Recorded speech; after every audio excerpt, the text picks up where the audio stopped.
And now, the SUEY nominees for Best Story. Jay Leno, Rodney Dangerfield's story. I had Rodney on in 2004, right before he died. And Rodney was in his 80s and he's getting a little shaky. And he came out and he's doing his stand-up. And he was off it, but hey, I tell you, well, the hand was in the wrong place. I could tell something was wrong. I don't know if a regular audience member could. So while Rodney was doing his stand-up, I said to Debbie Vickers, our producer, I said, call the paramedics. I think Rodney's having a stroke. She goes, really? I go, yeah, he's sweating a little too much. I just think he's having a stroke. Call the paramedics. Okay. So Rodney finishes stand-up, sits down. Jay, I tell you, I'm okay today, but last week, I tell you, you're like this. Nobody makes me laugh like that. So anyway, he does fine. The show ends. Rodney's in the dressing room. By that time, the paramedics have showed up. And I said, Rodney, the paramedics are here. They want to take a look at you. He goes, I'm fine. No. Well, it turns out he did have a stroke. And they took him out in a stretcher.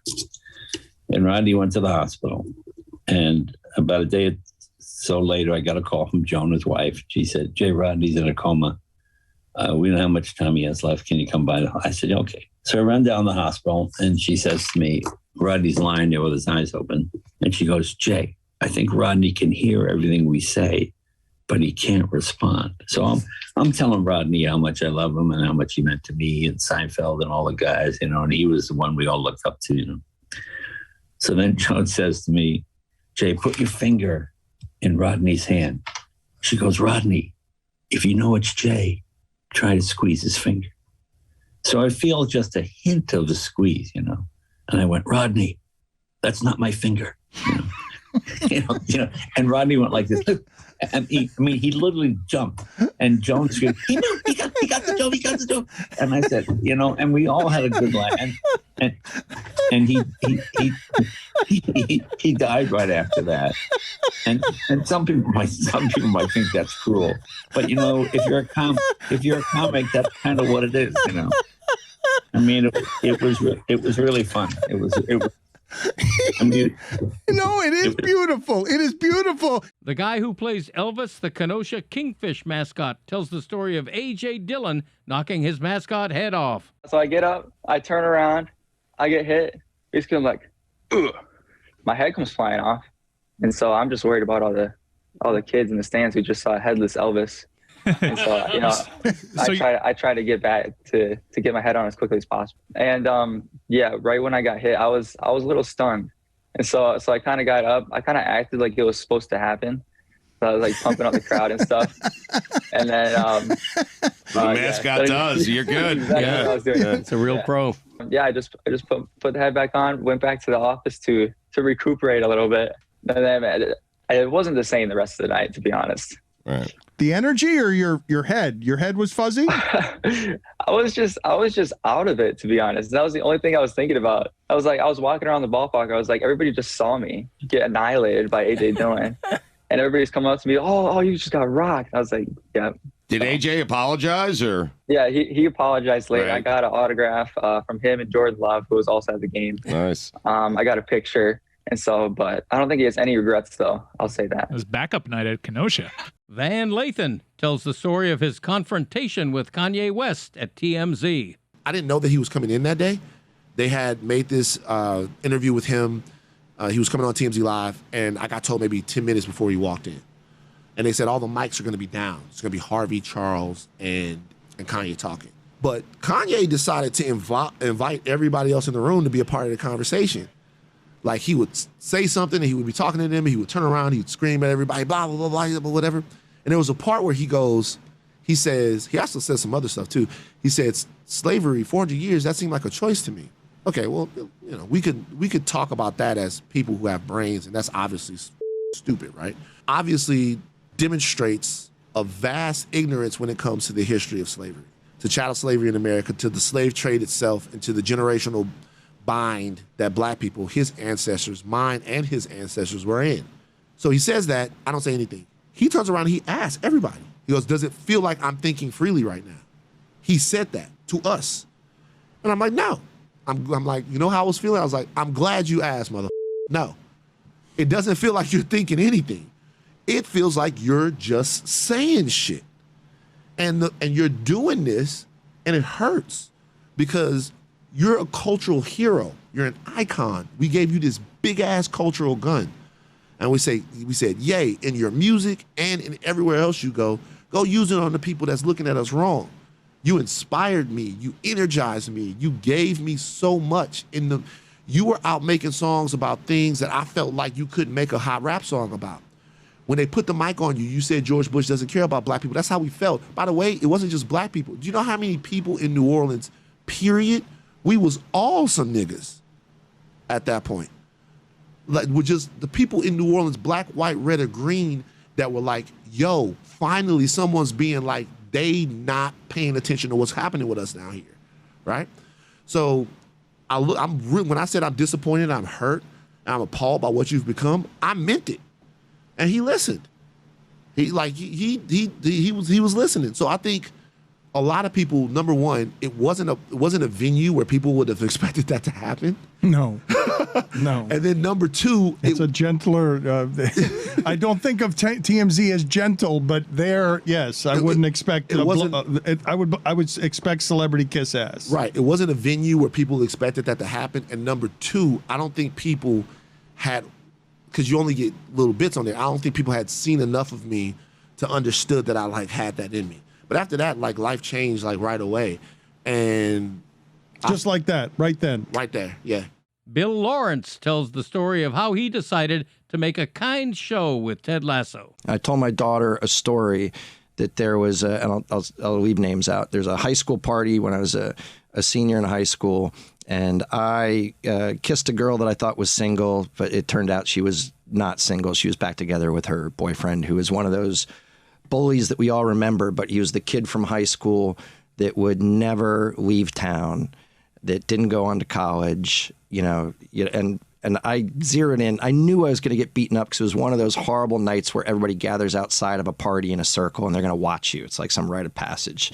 And so they're all circled us, and I knew in my head, I'm like, all right, I'm going to let him hit me twice, and then I'll go down, and then hopefully it'll be over. He's a really big kid.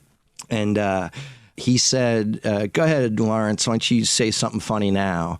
And I said his name. I said, I would say something funny, but someday you're going to be putting gas in my car. Oh, there it is. And I said, and I might need regular. And if you before I got to the word unleaded, he hit me so hard that my friend said, I was wearing Docksiders in Connecticut, shocker, that my friend said my Docksiders were still in the same place, but without my feet in them.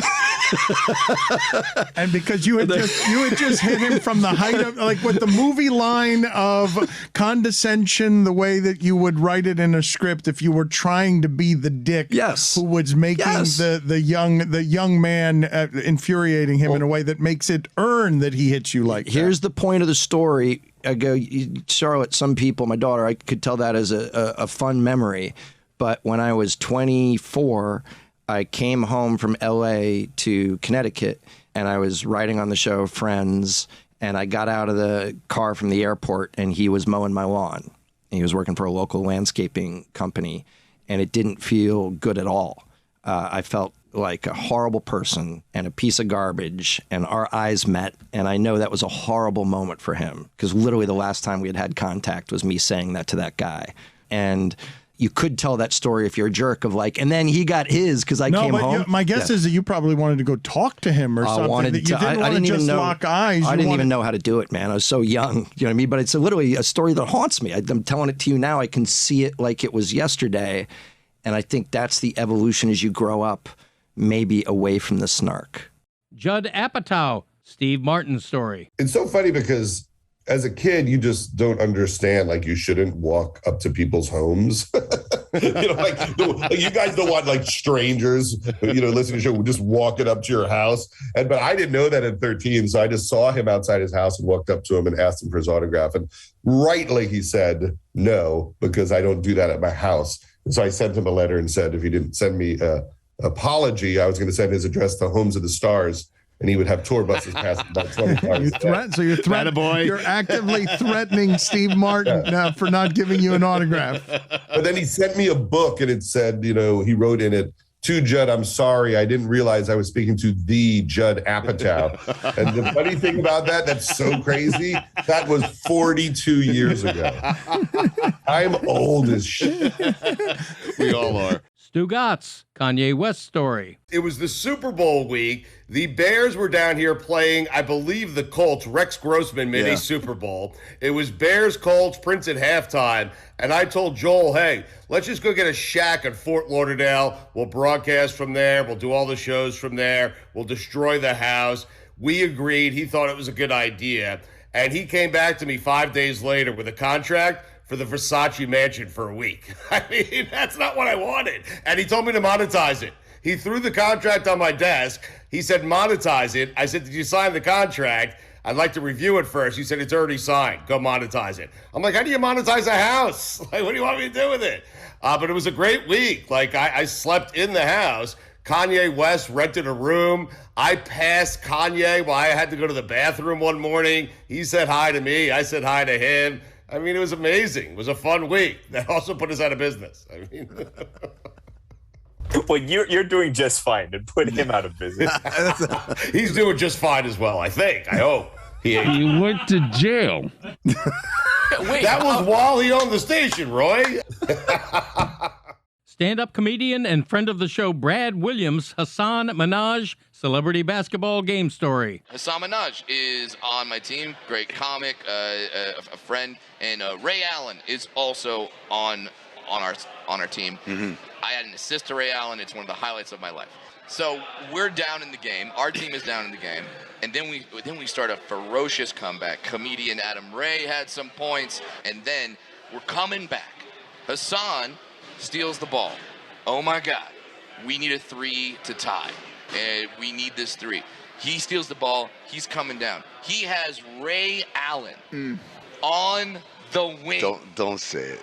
On the wing. Not just any three-point shooter. Statistically, at the time, the greatest three-point shooter in the history of the NBA. Uh-huh. That's who he has on the wing. Brad, don't say it. Hassan, I was on The Daily Show. I did some one-man shows on Netflix. I got this shit. Hassan pulls up. He shoots the 3. What do you think happens? He misses the 3. Other team rebounds, and we lose the game. Hassan. He looked off Ray Allen. You looked off Jesus Shuttlesworth. Tony Baselli, Tom Coughlin Story. Playing for him, you learn to be on time. I mean, I got fined once because I was only 3 minutes early for the meeting. I wasn't 5 minutes early. I'm like, wait, the meeting isn't supposed to start. And he didn't care. I mean, you were getting fined. You know, he is a stickler. Jason McCourty's hilarious story about the day his brother Devin was drafted by the Patriots. So as the draft creeps closer and closer to the end of the draft, trades start happening. He goes to the bathroom, and then boom, his phone rings. So I'm the closest one to him. I pick the phone up.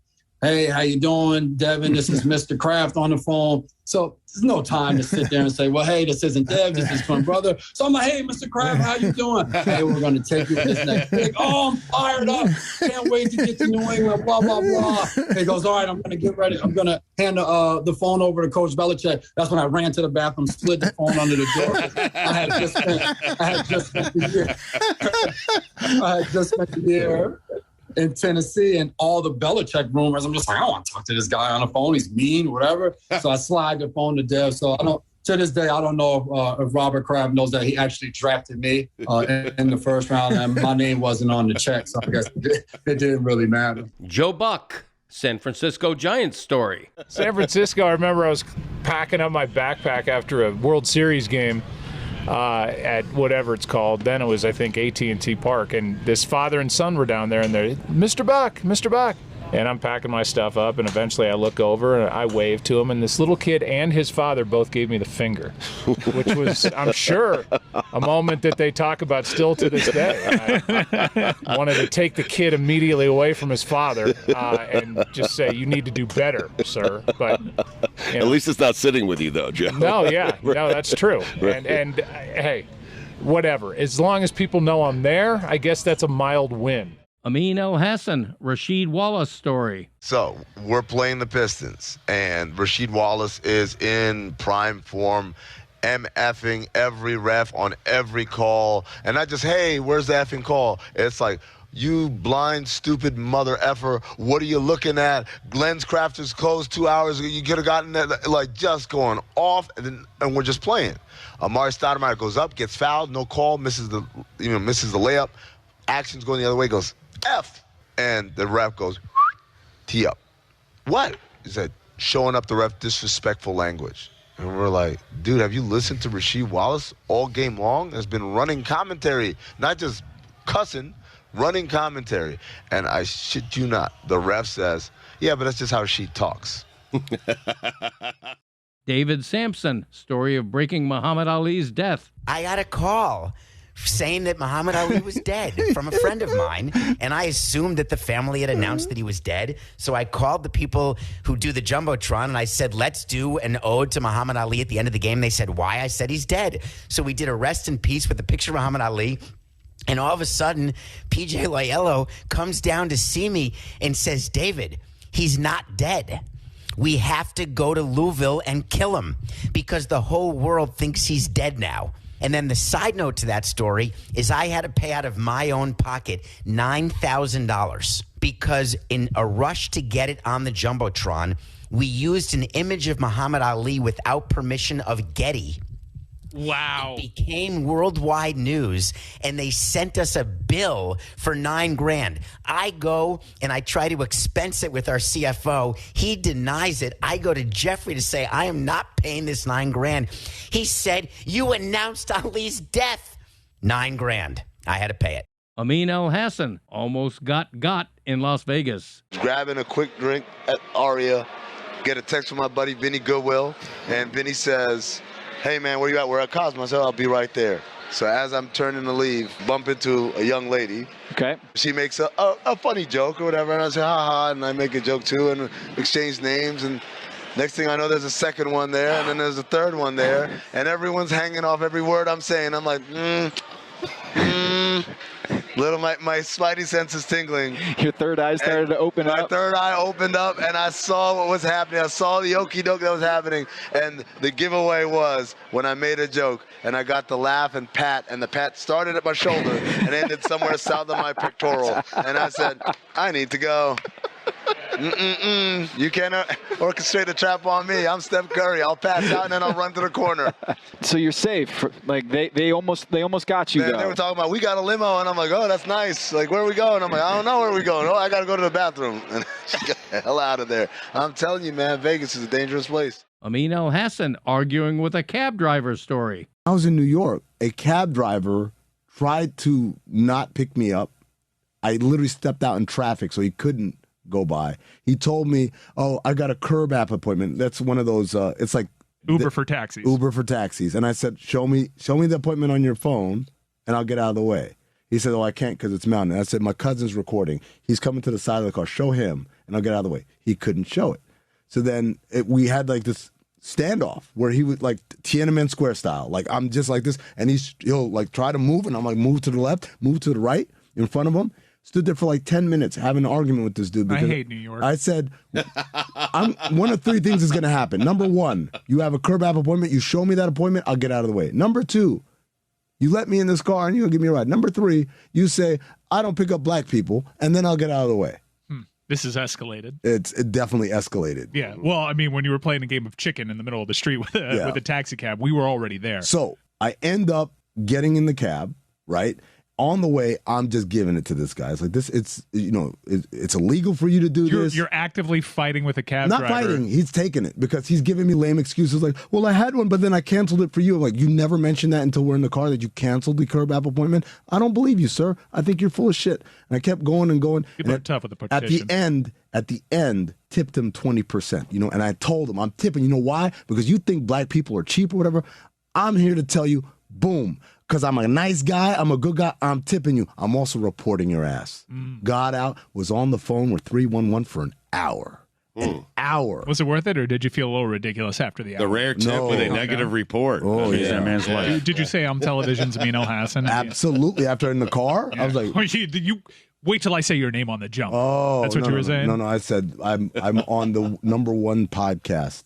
That's what you said? Yeah. No, you didn't. I sure did. I dropped it. Podcast is Amin El Hassan. Yeah, I dealt LeBatard Show. I said, you may not have heard of it, but trust me, millions have. Wait till steak sauce is in your Menchie's. Oh, my God. Dan Le Batard, story of being scared in his own house. I have vigorously and low to the ground sort of sumo squats, made a lot of noise, sort of rushing forward to because I was scared, I'd pay money to see this. not knowing if someone was there, trying to make myself sound, like I guess a stampede of buffalo coming toward the intruder, so he would be more scared by what was coming down the hallway than I was. You're walking on all fours to give the illusion that crab it wasn't crab walking. It was like it was low to the ground, squatted down like a catcher. A catcher, no. But it was pretty low. A catcher? But stomping on the ground in front of me, making a lot of noise. Like a defensive stop. You just came don't into know where stop it was three? still in the dark. There were no lights Is it on. like pitter-patter steps? What are you doing? It's sort of a growling, grunting. I was a little scared, and I'm just sort of, trying to go towards somebody. Not crab walking with my arms behind me, but my arms in front of me also banging on the ground, like in a defensive posture. The least intimidating thing I've ever heard. What was it? Tell me it was a He's closing out on a 3 is what he's doing. He's slapping the floor like he's playing for Duke. Don't you have a private elevator? Like, did you think someone parachuted in? How did they get there? I don't know. I was confused. Hockey player Scotty Upshaw tells us about his most intense hockey injuries. I played roughly 14 playoff games with a shattered thumb that just was like popped out of its socket. I had it just wrapped in, it was in a cast the whole time. The worst one, though, was probably in South Florida. I popped my ab bone off right above the cock, Jesus. right off the bone. And it was, I could not get a hard on for 3 months, boys. It was What? Wait, what? And that's me talking. Trust me. Wow. Not perfect. And he was taking 4 Cialis a day, and he still couldn't get one. No, it wasn't Having lunch at Mons Venus. It wasn't for the lack of blood flow. It just hurt too much. Yeah, well, wait till you turn 50. I mean, Michelle Beadle had an embarrassing accident in her car. Accidents happen. Why do we judge it so harshly? I tried to get to the house. I was trying to do the right thing. You did your best. Were you running red lights? You said you were like in a Marshall's or something? Where were you? I was at Marshall's when I knew something bad was about to happen. They don't have a bathroom? I didn't want to do that there. I don't like doing that. Your car's much better. Todd McShay's story of his family getting legitimately mad at him for thinking Tim Tebow was going to be a bust. Tebow had no chance, in my opinion. That's what I got in a lot of trouble that year because everyone loved Tebow and obviously the religious component to it. And even my mom was mad at me. But, I raised you better. I raised you better than this. And she wouldn't even talk to me very much at Thanksgiving that year. Seriously. She was like mad. Her and my sister were legitimately mad at me because I was saying that he might not be a great NFL quarterback. I'm like, this is what I do. This is my job. Better than this. I'll never forget Tim Tebow's mom came up to me after pro day down in Gainesville and was like, I just want to let you know that I want to thank you and let you know that we're praying for you. And I'm thanking you because you've given I swear, you've given my son so much motivation. Oh my God. Unbelievable. McShay, you were the chip on Tim Tebow's shoulder. Yeah, I was. I'm the reason he won that playoff game that year, I guess. When Tebow throws that big touchdown in the playoffs to win the Broncos a game to Demaryius Thomas overtime, is mom calling you and said, I told you, son. Yeah, she actually did. She actually did. I'm not joking. My mom's a lunatic football fan, so she was like, that's exactly what happened, Stugotz. I swear. I didn't know where you're going with that. She called me after the game. It was like, I told you. Amino Hassan sharted his pants at a wedding. I'm out on the dance floor and I'm like, yeah, I'll let one rip real quick and then dance over there. And this is in Florida in June. Oh no. My God. What color were your pants? Light gray. Yeah, that's bad. Okay. Not anymore. So I let it loose and I'm like, oh, that didn't feel right. But the crazy about a shard is like, maybe it's just my mind playing tricks. Yeah, you just don't know. So I quickly go to the bathroom, and the bathroom that I went to, I'll never forget this. It had a problem with the lock. The door either wouldn't lock, or if it locked, it wouldn't unlock. So I locked it, and then I dropped my pants, and I realized, yep, there it is. Okay, I need to do something. And then someone knocked on the door, I'm I'm in here.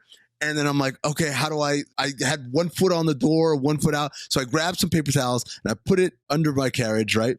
And then opened the door, and then it was locked. I was like, oh, come on. And finally unlocked it. Then I left. I said, there's another bathroom upstairs. Go upstairs. The other bathroom was in the bridal suite. But they're all outside. Everyone's outside. So I'm like, okay, we'll go in this bathroom, lock the door, take off the underwear. But this is the bridal suite. If I throw it away here, they're going to find shitty drawers, right? Can't do that. So I come up with the idea, like, this is what I'll do. I'll wash them in the sink. What? I get like there's some hand soaps. I wash them. I wring them dry. Okay, so they're damp. It'll be a little uncomfortable, but what's the worst that can happen? Put them on, put my pants on, go back outside. I asked my boy, I said, look, you're the only person I'm going to tell this. My pants right now, does it look like they're wet? And he's like, yeah, it looks like you sat in a puddle. I'm like, shit. Now, the pants were not affected by the original, but the dampness from the underwear has now created an impression. Clearly. So now I have to literally dance my way out of sight by crouching really low. And everyone's like, oh, I mean, such a great dance. I'm like, ha until I get indoors, because outside it's just like a fog. Like there's just nothing but steam. It's Florida in June. Oh. Inside, there's some air conditioning vents on the floor that are shooting air up. So I decided to stand over the vent. Smart. To try and dry it up. Real Marilyn Monroe moment. Smart. Meanwhile, people are starting to complain it's too hot outside. So now people are coming in and they're asking me to move off the vent, stop hogging the vent. You're also putting your shit ass right over the air source. Yeah. It's no longer a shit ass. I've cleaned it thoroughly. Well, It's still there. No, it's not. I use soap. You used hand soap. Hand soap. That's not clean shit. So maybe it's now shit and lavender. yeah, exactly. That's exactly what it was. I'll have you know that hand soap is what they told us to use to fight COVID. So if it's good enough for COVID, it's good enough for the shit in my pants. Okay, that's a good comeback. I don't hate it. And then, after a while it dried up and the rest of the night was magical. That's the first time I've told that story in public.